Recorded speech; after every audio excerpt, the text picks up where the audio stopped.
بسم اللہ الرحمن الرحیم الحمد للہ والصلاة والسلام علی رسول اللہ اشہد ان لا الہ الا اللہ وحدہ لا شریک لہ واشہد ان محمدا عبدہ ورسولہ صلی اللہ علیہ وسلم۔ یہ سیلاب کیسے ختم ہوگا؟ یہ بات یاد رکھیں کہ جو عذاب ہے وہ انسان کے اپنے اعمال کی وجہ سے آتا ہے۔ حدیث میں آتا ہے، صحیح الجامع میں شیخ البانی رحمہ اللہ یہ حدیث لے کر آئے ہیں طبرانی اور مستدرک حاکم کے حوالے سے۔ مستدرک حاکم میں حدیث نمبر 2261 ہے۔ نبی مکرم صلی اللہ علیہ وسلم نے ارشاد فرمایا، اذا ظہر الزنا والربا فی قریۃ فقد احلوا بانفسہم عذاب اللہ۔ جب کسی بستی میں زنا اور سود عام ہو جائے نا، ظاہر ہو جائے، لوگ جو ہیں وہ سرعام زنا کرنے لگیں یا سود کا لین دین کرنے لگیں، تو اس وقت کیا ہوتا ہے؟ فقد احلوا بانفسہم عذاب اللہ، تو وہ اللہ کے عذاب کو اپنے اوپر اتار لیتے ہیں، اللہ کا عذاب ان پر نازل ہونا شروع ہو جاتا ہے۔ اب اس وقت جو ملکی صورتحال ہے، سیلاب میں تمام لوگ، بہت مسلمانوں کی بڑی اکثریت جو ہے وہ اس میں مبتلا ہے۔ وہ اس کی وجہ کیا ہے؟ کیا ہمارے معاملات میں زنا، ہمارے معاملات میں سودی لین دین یہ عام تو نہیں ہو گیا؟ ہم لوگ اللہ کو ناراض تو نہیں کر بیٹھے؟ کہیں اللہ رب العالمین کی ناراضگی کی وجہ سے ہم پر یہ عذاب تو نہیں آ رہا؟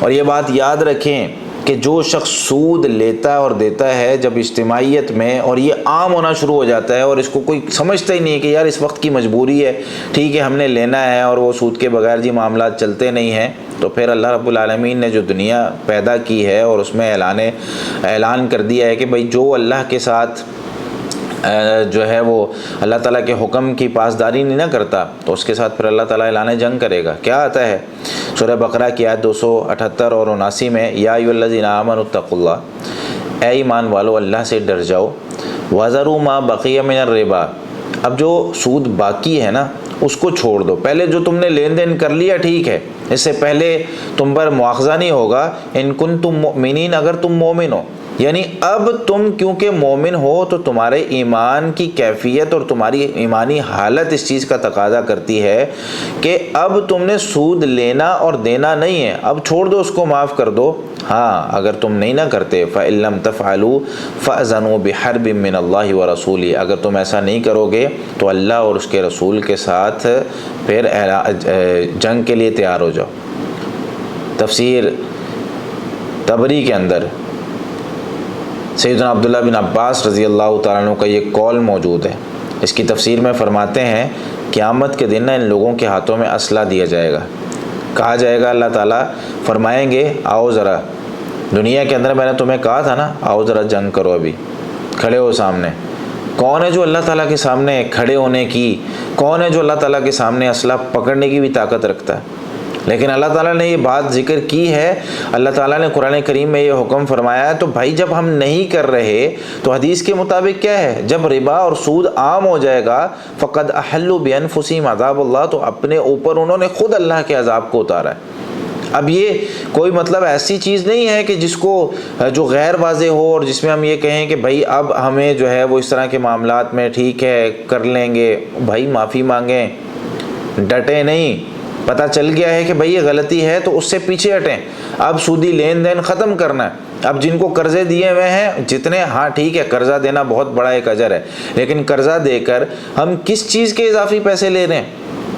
ہاں اگر تو کہیں پیسے لگتے ہیں تو اس کو بتا دیں بھائی ہمارا اتنا خرچہ ہوا ہے آپ تک آنے میں، ٹھیک ہے یہ آپ دے دیں ہمیں، لیکن ان پیسوں کے بدلے میں پیسے کیوں اضافی لیے جا رہے ہیں؟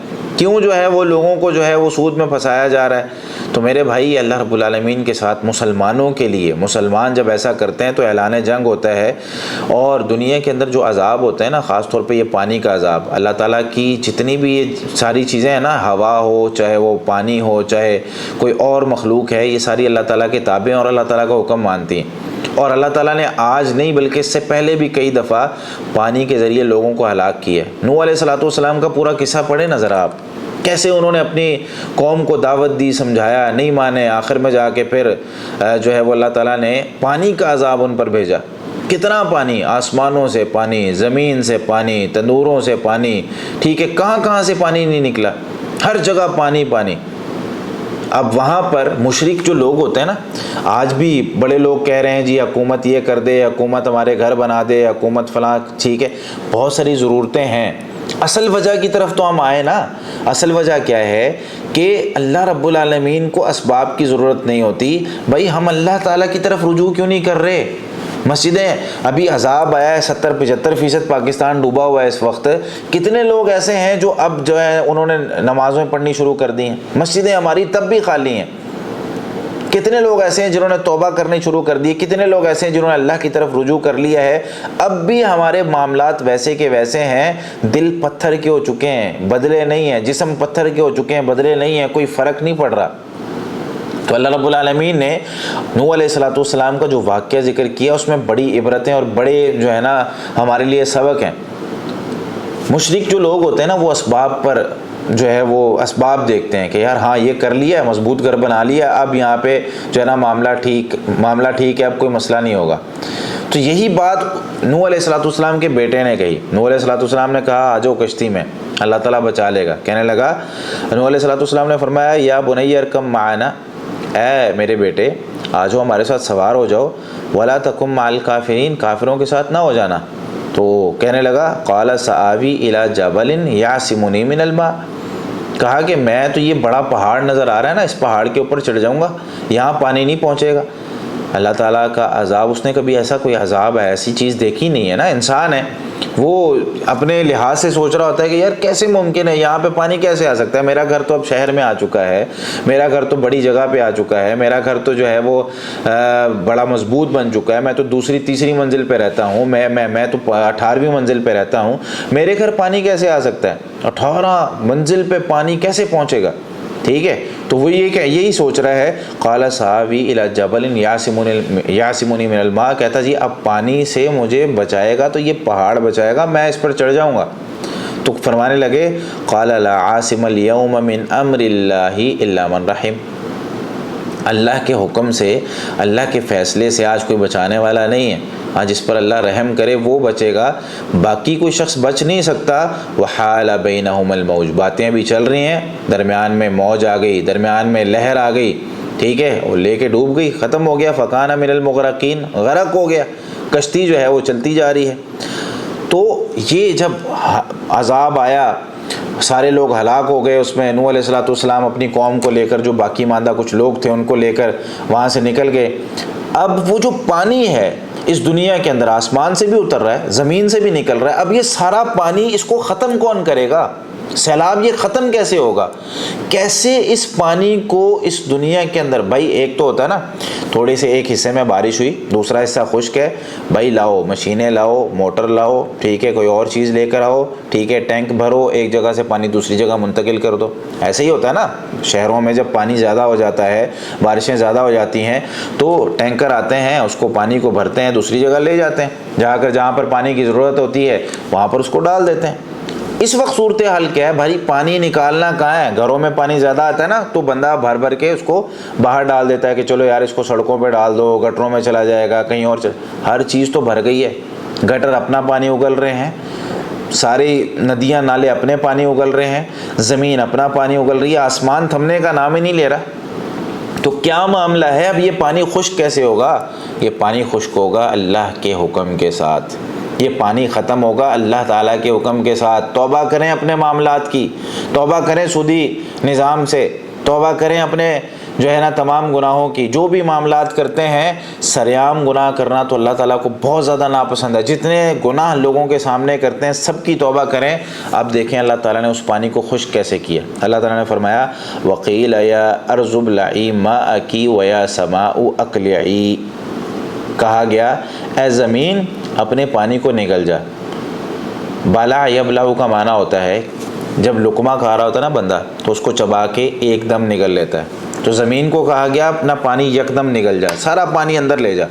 زمین اپنا سارا پانی جتنا اس پہ موجود تھا سارا پانی اندر لے، کتنے فٹ وہ پانی ہوگا جس پانی سے بچنے کے لیے پہاڑ پر کھڑا ہوا شخص بھی بچ نہیں پایا، یعنی ایک شخص پہاڑ پر کھڑا ہوا ہے، وہ کہہ رہا تھا جی میں پہاڑ پہ چڑھ جاؤں گا، یہ پانی کچھ نہیں کہے گا، تو کتنے فٹ وہ پانی ہوگا، کتنی بلندیوں پر وہ پانی ہوگا. تو وہ پانی اللہ تعالیٰ کے حکم کے ذریعے زمین سارا نگل گئی، اور اللہ تعالیٰ نے فرمایا وَيَا سَمَاءُ أَقْلِعِي، اے آسمان رک جا، اب بارشیں نہ برسا. آسمان نے اپنا پانی روکا، زمین اپنا پانی نگل گئی. وَغِيضَ الْمَاءُ، پانی خشک ہو گیا، ختم ہو گیا. وَقُضِيَ الْأَمْرُ، اور جو فیصلہ اللہ تعالیٰ نے کیا ہوا تھا نا وہ پورا ہو گیا. ان کو جو عذاب دینا تھا وہ عذاب ہو گیا، ہلاک ہو گئے. اگر پھر بھی انہوں نے توبہ نہیں کی، اگر بچے ہوتے، ٹھیک ہے، ابھی جو ہماری صورتحال ہے ہم بچے میں ہیں، وہ لوگ تو نہیں بچے، سارے ختم ہو گئے. اب بھی اگر ہم نے توبہ نہیں کی، کتنا جانی نقصان ہوا، کتنے جانور جو ہے وہ ہلاک ہوئے. ٹھیک ہے، 10 لاکھ سے زیادہ جو مطلب فگرز میں چیزیں ہیں نا، یہ صرف وہ ہے، 10 لاکھ سے زیادہ جانور ہلاک ہو گئے. ٹھیک ہے، اس کے علاوہ جو ہے وہ کتنے لوگ، 3 کروڑ سے زیادہ لوگ بے گھر ہو گئے. یہ کچھ چھوٹا فگر نہیں ہے. اچھا، اس عذاب کے بعد بھی اگر ہم لوگ اللہ تعالیٰ کی طرف رجوع نہیں کرتے تو اللہ تعالیٰ کیا فرماتے ہیں؟ وَقِيلَ بُعْدًا لِلْقَوْمِ الظَّالِمِينَ، تو کہا جائے گا کہ بُعْدًا لِلْقَوْمِ الظَّالِمِينَ، ظالم قوم کے لیے دوری ہے، ہلاکت ہے. یہ لوگ اسی طریقے سے چلتے جائیں گے. تو میرے بھائیوں، پانی زمین نگلے گی اللہ کے حکم کے ساتھ.